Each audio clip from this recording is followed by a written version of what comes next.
Бәршеге сәлем, сіздермен Ықылас Аралбаев. React.js сабақтарымызды давам етеміз. Бүгін сіздермен сол React-тағы хуклар деген теманы өтеміз. Яғни React-тың тикарғы вазифаларын, функционалдығын атқарып беретін нәрсе бұл хуклар тикарына. Бұл React.js 16 версиясынан кейін сондай болды. Яғни React.js 16 версиядан кейін бізде уже хуклар пайда болды. Һәм уже хуклар функционал компонентлерде пайда болды. Классовый компонентлерде емес. Бұлар хақында hem алтта құдай қаласа орны келіп қалса сөйлесеміз. Одан кейін бізде көбінесе функционал компонентлерден пайдаланатын болдық. React-тың өзі hem сол нәрсені recommended қылды, яғни бізге сол функционал компонентлерден пайдалануды мәслихат етті. Бұның тикарғы себептерінің бірі өзіміздің хукларымыз келгендігі. Хоп, хуклар өзі не? Хуклар бұл сондай API функция бізге қандайдыр мәліметтарды обработка қылу үшін керек болады. Яғни мысалы үшін бізге қандайдыр сан беруіміз мүмкін, ол санды білмеймін қандайдыр көбейтіп беруі мүмкін, я болмаса соған ұқсаған вазифаларды атқаруы мүмкін әртүрлі. Әртүрлі хуклардың түрлері бар. API мысалы үшін әртүрлі функцияның түрлері бар болғандай, хуклардан өзінің түрлері бар. Мысалы үшін өткен сабақта сіздермен useState деген хукты өттік. Толық түсіндіріп өткен жоқ, бірақ тикарның өтіп қайтып істейтін принципларын көріп өттік. Вот сол useState-та біздердің бір хукымыз болады. Яғни біздердің React-тағы хуклардың бір түрі. React-тың өзінің бізге беріп қойған хуклары. Хоп. Яғни жоғарыда айтып өттім, хуклар React-тың стейтларын өзгерту доступына ие. Яғни мысалы үшін бізде білеміз, API мысалы үшін let counting 0 деп тұрып, неге өзгеруші ашып қойған? API өзгеруші JavaScript-тағы let арқылы. Һәм оны экранға не қылып қойған, рендер қылып атқан, экранға шығарып атқан. Һәм баттынға қазір функция біріктірілмеген. Келін жетіп көреміз, 0 болып тұрыпты мінекей. Егер мен мысалы үшін counting 50 деп state басатын болсам, counting 50 болады деп жоқ.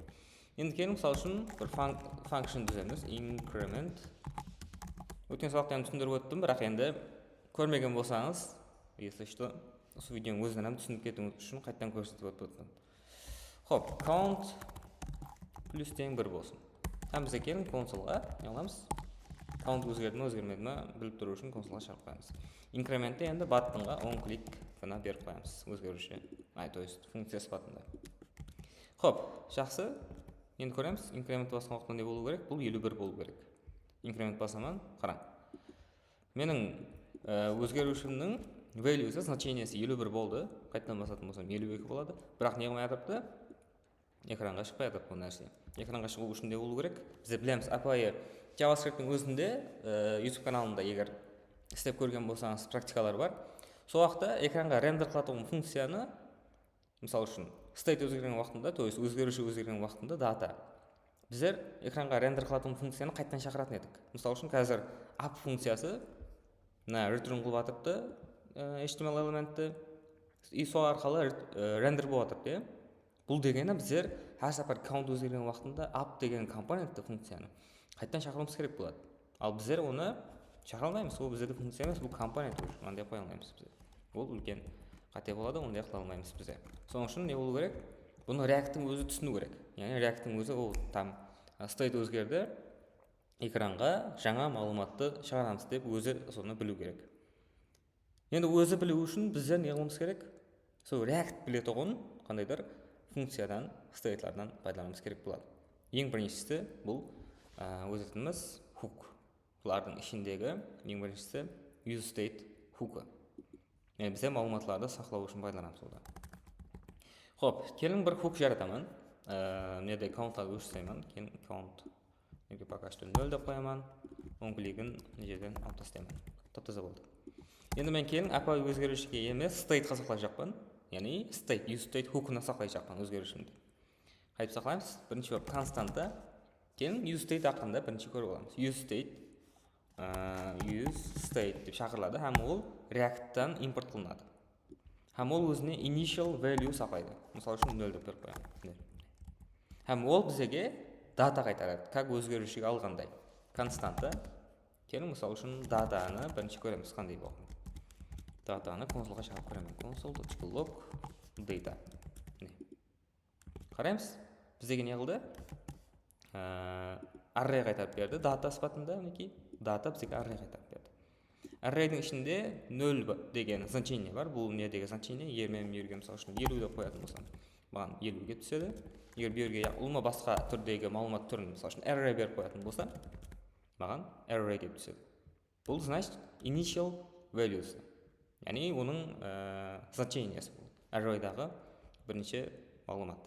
Екіншісіне function деп қойыпты. Ол қандай function? Function бұл dispatcher state, яғни бұл set қылатығын функциясы. Яғни біздер мысалы үшін датаның қайтарып берген дата array екен білдік.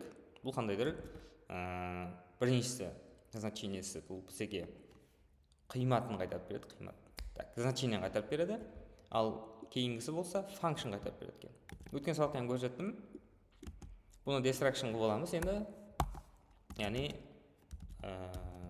JavaScript-тің өзінде сондай не бар, синтаксис бар. Мысалы үшін біздер array-дан келіп тұрған нәрселерді индексі бойынша array-дан деструкция қылып алуымыз мүмкін. Мысалы үшін біріншісі келің count болсын. Бұны қалайгенше атауыңыз мүмкін, value деп атауыңыз мүмкін, өзіңіздің атыңыз жазып қойсаңыз болады. Ал екіншісі уже count-тың значениесін өзгертетін функция. Функцияға яғын қалайгенше беріп кетуіңіз мүмкін. Мысалы үшін change count деп қойыңыз мүмкін. Или set count деп қойыңыз мүмкін. State-тан пайдалану уақытында set-тан пайдалану масағат етіледі көбінесе.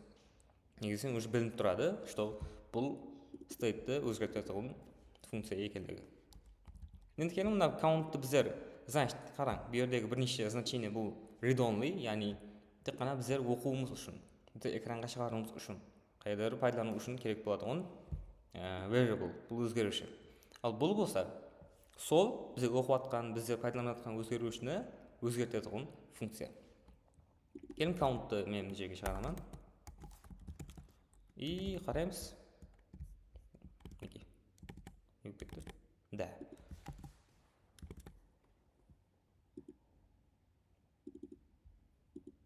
Да, бізде де бұл берді array беріп қойған екен. Келін 0 беріп қойған. Сеп қыламыз. Неге? Яғни өзіміздің 0 кеп шықты. Яғни initial data кеп түсті. Мысалы үшін 50 беретін болса, бірге 50 кеп түседі. Егер сан емес, қандайдыр, мысалы үшін string new value. Яғни initial value беріп қоятын болсам, бұл нерге кеп түсе береді. Яғни бұл түсінікті деп ойлаймын. Мысалы үшін келін, бұл жерде 0 болып тұрсын, мен increment деген функция жаратамын. Жаңа функцияны incr деп қойсам болады. Set count болсын. Мен set count-қа мына скоптың ішіне беріп жіберген любой мағлұмат түрім, любой дата қаққа кеп түседі, мына жерге кеп түседі. И бұл жердегі нәрсе маған кім әкеп береді? Да, бұл жердегі array-дағы бірінші өзіміздің count деген значение әкеп береді. Бұл жердегі значениені постоянно бұл арқалы, мына өзгеруші арқалы не қылуымыз мүмкін? Оқуымыз мүмкін. Мен set count қылған уақытында скоптың ішіне беріп жіберген любой нәрсе қаққа кеп түседі, мына жерге кеп түседі екен. Кейін, мысалы үшін қысқамыз тест қылу үшін жерге state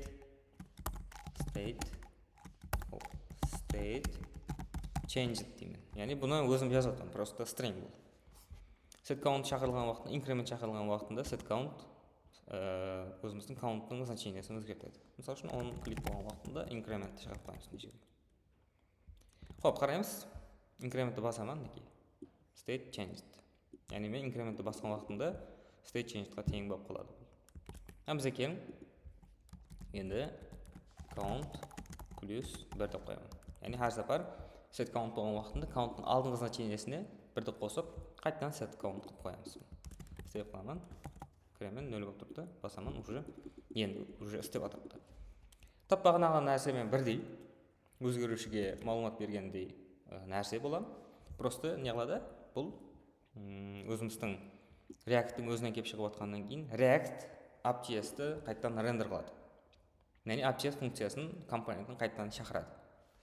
Бұны білу үшін мен көшеге, далаға, яғни мысалы үшін function ішіне емес, App.js-тің өзіне, app компонентінің өзіне console log беріп қойман. Мысалы үшін app component rendered деймін. Rendered дегені бұл экранға қайттан шықты, яғни қайттан рендер болды. App.js қайттан шақырылды деген мәнінде. Save қыламын, қараймын, refresh беремін, refresh бердім. экранға бір мәрте зат шықты, app component rendered деген зат шықты. Бұл дегені app.js, мына app функциясы бір мәрте шақырылды деген. Енді мен әр сапар инкрементті басқан уақытында қараң, уже app.js не қылды? Және шақырылды. Мына екіншісіне эътибар бермең, өзі прозрачный тұрыпты, бұл браузердің өзі шығарып жатыр бұл нәрсені. Яғни қараң, мен әр сапар инкрементті басқан уақытында не болады? Компонент рендер болады. Мына компонент қайтадан шақырыла береді.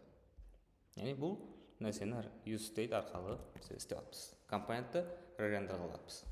Апай өзгерушінің ондай нәрсеге access, яғни доступы жоқ еді. Сондықтан біздер сайтлардан пайдаланамыз. И бұл жүдем қолайлы, бұдан пайдалану керек. Енді уже бұл нәрсенің минусына келдік.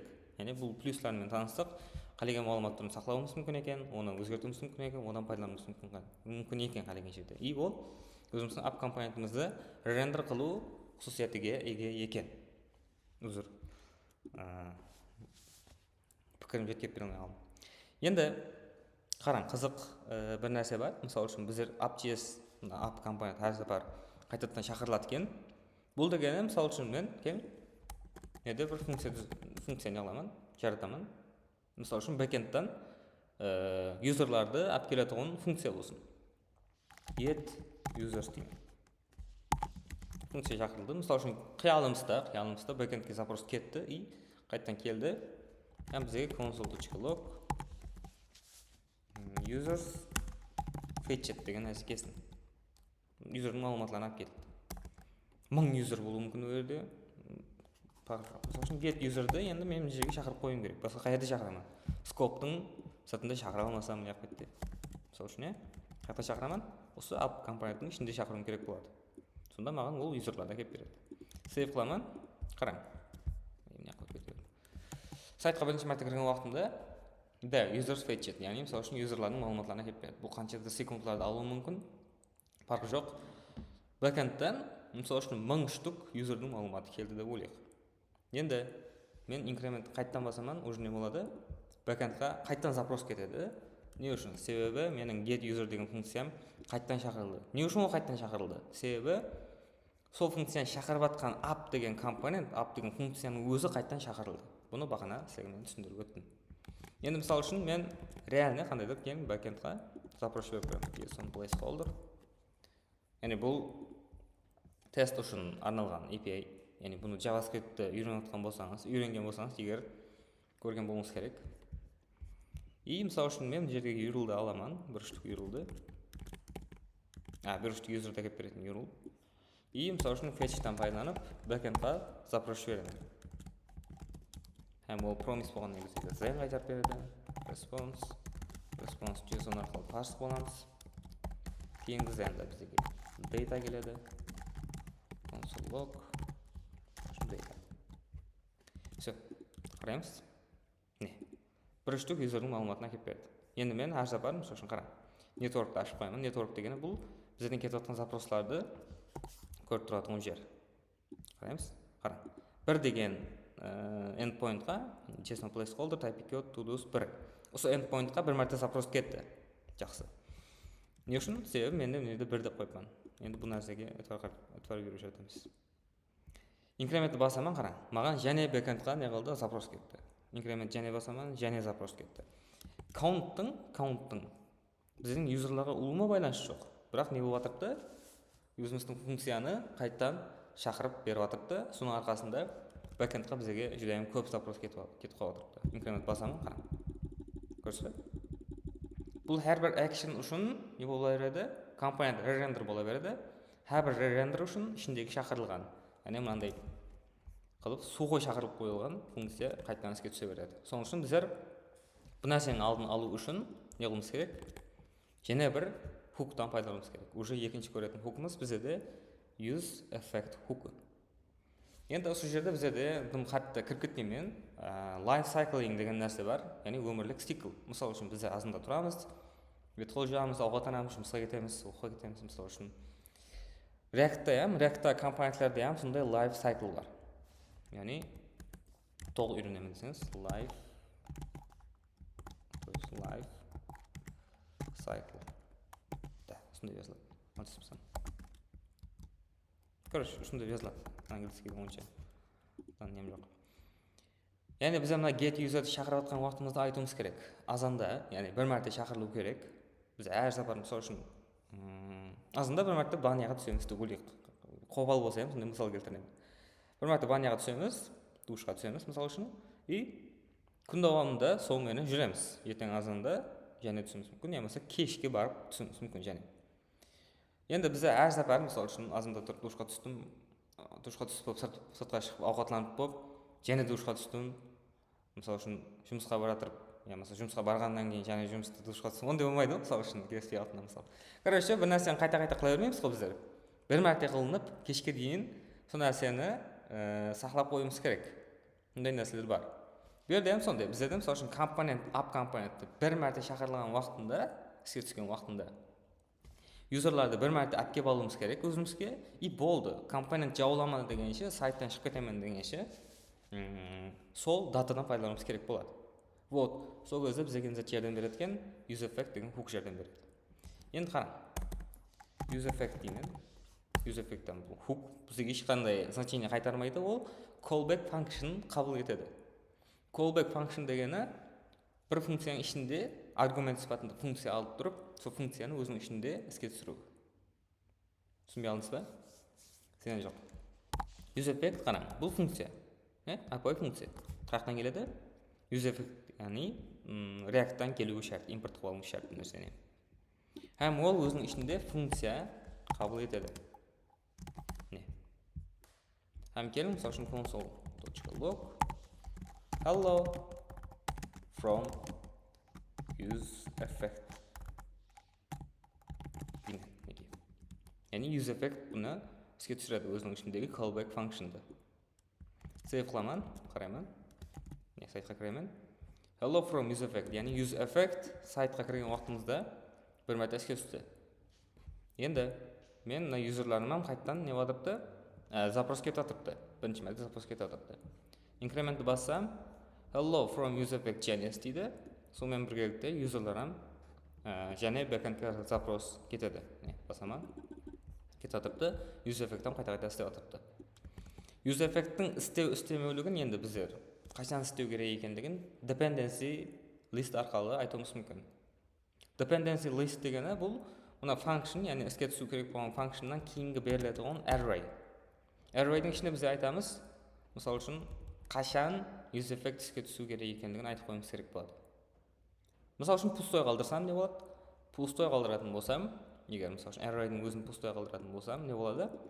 App.js бір мәрте іске түседі, бір мәрте іске түскен уақытында useEffect істейді, и болды. useEffect мына app.js жауламан дегенше қайта іске түспейді ол. Бізге сондай керек қой. Бізге сондай керек, яғни біздер get users'ты қайта шақыру мүмкін енді, useEffect-тің ішінде шақырып қою мүмкін. Сейв басаман, уже бұл бір мәрте істейді, и қайта-қайта мына count'лар, басқа state'лар өзгерген уақытында іске түсіп кете бермейді. Егер мен array-ды бермесем, жаңағыдай пустой қоятын болсам, бұл как мына көшеге жазып қойғанмен бірдей болады. Соның үшін бізде dependency list-ті беріп қойымыз керек. Сейв қыламын, енді қараймын. Бір мәрте запрос кетті. Hello from useEffect-тен шықты. Енді инкрементті басатын болсам, не отырыпты? useEffect сақлап беріп отырыпты біздердің өзіміздің console log пенен get users функциясын шақырылуын. Қайта-қайта шақырылып кетіп жатқан жоқ. Networkқа қарайтын болсам, бір мәрте запрос кеткен, и инкрементті бассам кетіп жатқан жоқ. Яғни useEffect деген нәрсе бізге соның үшін керек. Проблеманы көріп шықтық, проблемамызға useEffect деген нәрсе бізге шешім берді. Қайтып істету керек екенін көрдік. Яғни бұл мына dependency list, мына array пустой қалып кетпеу керек. Пустой қалып кетсе, бұл useEffect істетпедігіне бәрібір болып қалады. Соның үшін барлы бол. Енді исключение жағдайлар болуы мүмкін. Мысалы үшін менде count бар. Count әр сапар өзгерген уақытында не болу керек? useEffect іске түсу керек. Мысалы үшін менде қараң.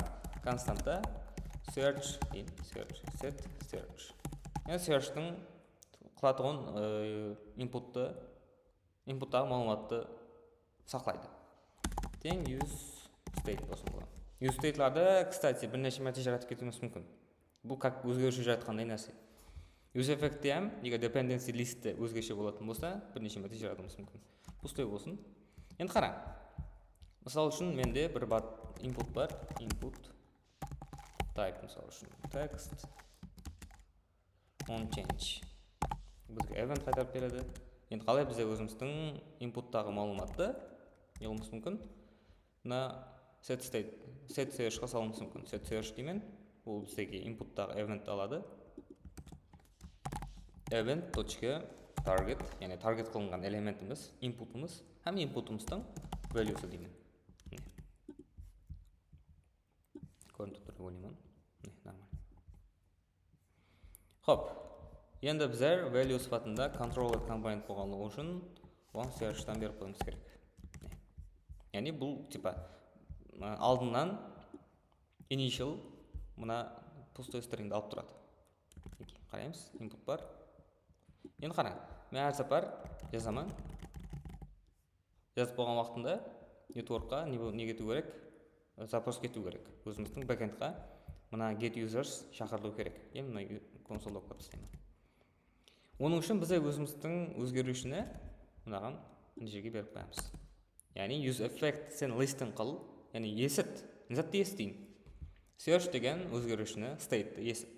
Егер ол өзгеретін болса, сен backend-қа, яғни мына функцияны callback function-ды қайта шақыр. Болмаса шақырма. Енді қараймыз, save басамын.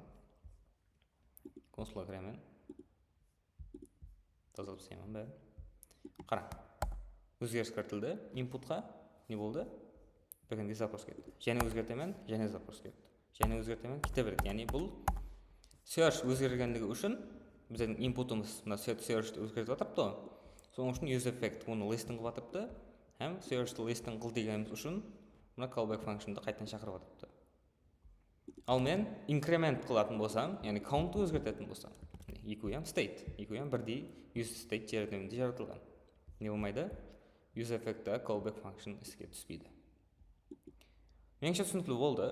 Бүгінгі өткен темаларымыз use state, use effect хуклар еді. Ол хук деген нәрсемен таныстық. Енді келін азғантай уақытымыз бар еді. Бұлар түсінікті болған болса, өзіміздің custom-ны өзіміз қолдан хук жаратамыз, кішігірім. src-дан мысалы үшін hooks деп папка ашамын. И оның ішінен келін apply пока что answered hook болады. Use не дейміз? Calc дейміз. .ts, то есть JS, пока что JavaScript нәрсесі. Use calc дегені бұл калькулятор функция. Мысалы үшін function деймін. Константамен жаратасы парғы жоқ. Function use calc. Бас беті use болу шарт. Һәм мысалы үшін use calc біздерден қабыл етеді, z қабыл етсін. A һәм b параметрлерін қабыл етсін. Һәм return болсын a плюс b. Кейін бұл нәрсені string форматта мынандай қылып, template return-дан пайдаланып, result a плюс b деп жібереміз. Һәм export default болсын. Default use calc дейміз. Өзіміздің use effect-ке ұқсаған, use state-ға ұқсаған хукымызды жараттық. Енді келін app.js-ке барып тұрып, константа result of calc тең use calc деймін. Ішіне a һәм b параметрлерін беруіміз керек. Мысалы үшін 12 плюс 37 болсын. Енді result of calc-ты мен консольға шағып көремін.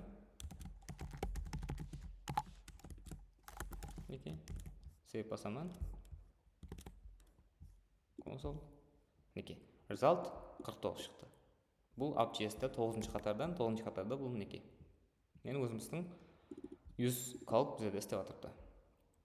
Бұл түсінікті деп ойлаймын. Енді count-ты келін, count-ты алып тұрып, мынаған бір значение сипатты беріп қойман. енді хаждап бар инкрементті басқан уақытында мінекей result 38 басаман result 39, яғни 2 менен 37-ні қосып атырыпты. Егер мен және басатын болсам 3 менен 37-ні қосып атырыпты, result 40 шығып атырыпты. Яғни хуклардың және бір жақсы тарихы ол лестін қылады, параметрлер сипатында беріп қойылған стейтларды лестін қылады. Хоп, онда сіздермен бірге болған Ықылас Аралбаев. Бүгінгі сабақ ұнаған болса, егер комментарияда пікірлеріңізді жазып қалдырың. Қош сау, саламат бол.